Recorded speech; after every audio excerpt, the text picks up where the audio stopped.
Welcome back, everybody, to the Curt Mallory Weekly Press Conference. As this week, Indiana State is getting ready to open up Missouri Valley Conference play against the Northern Iowa Panthers on Thursday night. Kickoff will be 7 o'clock. Indiana State is coming off a bye week after knocking off Eastern Illinois on September 15th, 55-41. Coach Mallory, I'll open it up to you first, just with a opening statement on how your team's bye week went and just the excitement level building for Thursday night's conference opener against UNI. Well, this past week was about Sycamores getting better, getting healthier, which we were able to do this past week. We've been preparing for Northern Iowa last week and a half. Got an awfully good opponent coming in here on Thursday night, a top 20 team. But as we say every week, it's about getting better from week 3 to week 4, and we're anxious to get started as we get into this great conference. You know, we'll talk about Eastern Illinois here briefly before we move forward to UNI. It was a game where a lot of wacky special team stuff happened from a standpoint of Dakota Caton being able to get some big kick returns. You had Rex Mosley blocking 2 kicks. I know there's some things, talking to Coach Abrams, they wanted to clean up from missed tackling and things of that sort on your kickoff returns and from preventing Eastern to have those plays. But how optimistic were you to really see your special teams impact the game in Charleston 2 weeks ago now? Well, it was good to see us answer. Oh, they had some good returns. We got it tightened up. Have confidence in our players. We got good players. We got good coaches. There was never a panic. We adjusted. We were able to keep them, give them credit. They had some good returns, but we were able to get them contained. And then we answered the bell. Our kickoff return unit, the 11 guys that were on that did a heck of a job. Obviously, Dakota handling the ball, but answering the bell was very promising.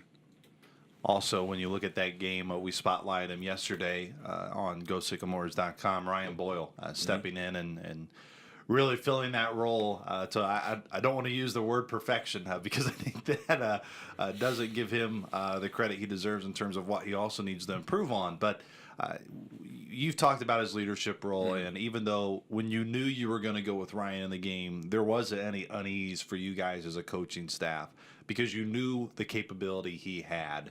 When you were able to watch the film and even work on him here in the bye week, what were some of the biggest takeaways that you had? Maybe not necessarily just Ryan himself to signal him out, but just the offense as a whole. Well, I think confidence, the confidence that he brings, the confidence that people have in him. He brings it to work every day. And so when I talked to him before the game, I knew he was going to have a great game.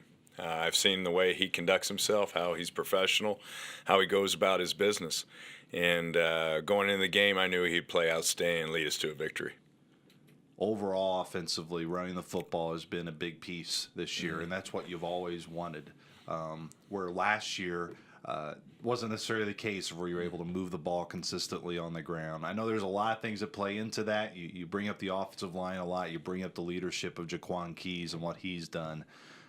How overall have you been pleased that most of your scoring drives this year have been drives and not necessarily been big hitters? You've had some big plays, Sure. But it's really been all your touchdowns have been rushing touchdowns, and most of them, I think, have been 5-6 yards outside a few here or there. Have been capping long drives. Yeah, well, I think being a defensive coach, being on that side of the ball, it puts a toll on you.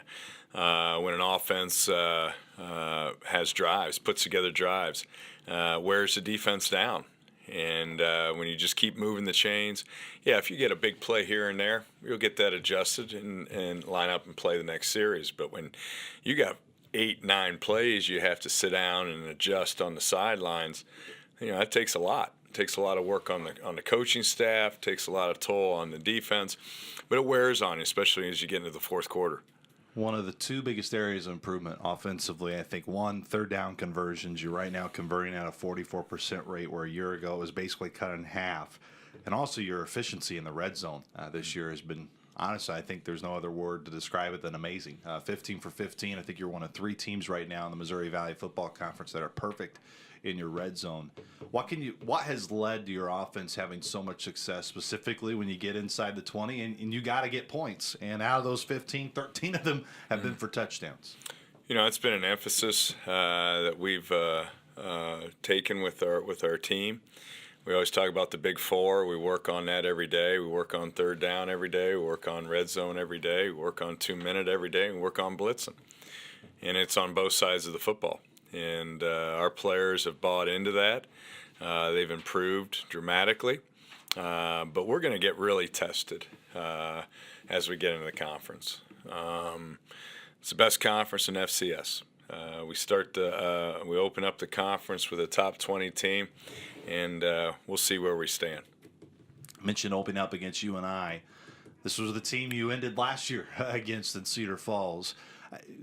Coach Eklinski in his coordinator's corner interview a week ago said, Luke, I'm really interested, or 2 weeks ago, I'm really interested to see where we stack up against Eastern Illinois because it's a true gauge from year to year. We started the year against them last year.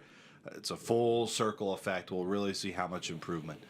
For your group this week, you're going to see how much you're improved because you're beginning conference play. But knowing this was the last team you saw a year ago in conference play, how much more of a true gauge are you guys as a coaches going to see?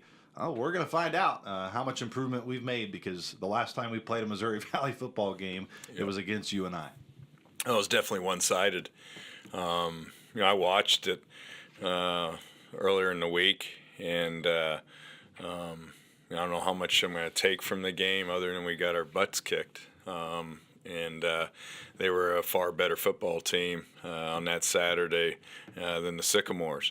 But it's about us. It's about how our programs handled coming off an 0-11 season and how they've worked, how they've come together as a team. I know one thing, it's not the same football team from a year ago. Not just that game I'm talking about as a whole. But those are words. We're going to have to go out and show as we get into the conference and see where we stack up. The other thing, too, and you brought it up with the group yesterday, the Eastern Illinois game was a big one. There was no doubt about it. You were able to get that win, felt great. The reason this game is big is not – it would be big anyways because it's your conference opener. It's against the team that put you at 0-11 a year ago. But also it's because you won 2 games already. Mm-hmm. And the more games you win, the bigger the games get. How has your group really bought into, hey, we can't talk about it, as you just mentioned it. You got to go out and do it.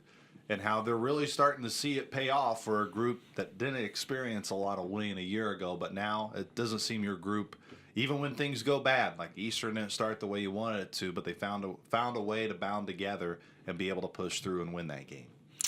You know, last year this time, we were a play here, a play there from being 2-1.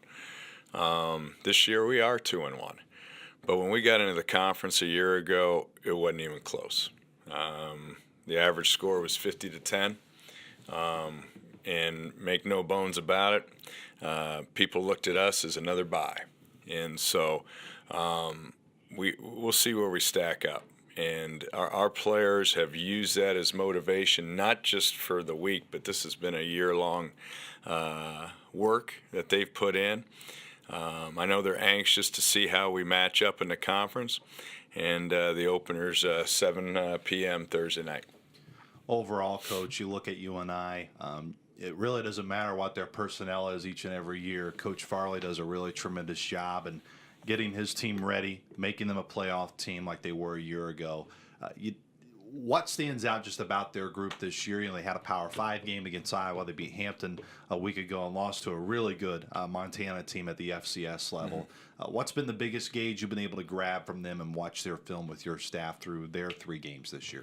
You know, this is a program that's built on toughness.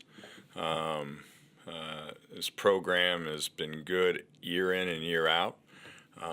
They don't beat themselves. They line up. They play good, hard-nosed football. They're very, very good up front on both sides of the ball. They're athletically, they're physical. They play with an attitude. But that's where it starts. It starts up front. And this is what this team's built on is in the trenches. They've got good skill on the outside with their wide receiving core. Got good running backs, got dangerous tight ends, linebackers that will come up and smack you, and their secondary is obviously a very, very good secondary.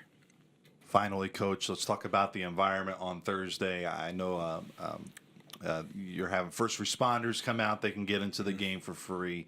I know there's going to be a flyover as well for the game on Thursday night. I think it's neon night for the Forest. I know there's a big push to get students to come out to the Forest. But really what Thursday night means for this program, and not that you ever have to do a pitch to get people to come out, but how you know that the Indiana State fans are going to show out on Thursday, and it should be a really, really fun night for this program. It will be. It'll be a great environment. You know, it was an exciting environment when we played Quincy a few weeks back. And what made it exciting was the support. The support we got from the community, the support we got from the Forest, expecting it to be even better. And we're excited to play in that type of environment.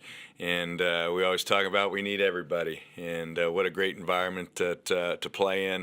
When we played Quincy, we're just looking forward to improve on that. Coach, appreciate the time. Good luck against the Panthers. Thank you very much.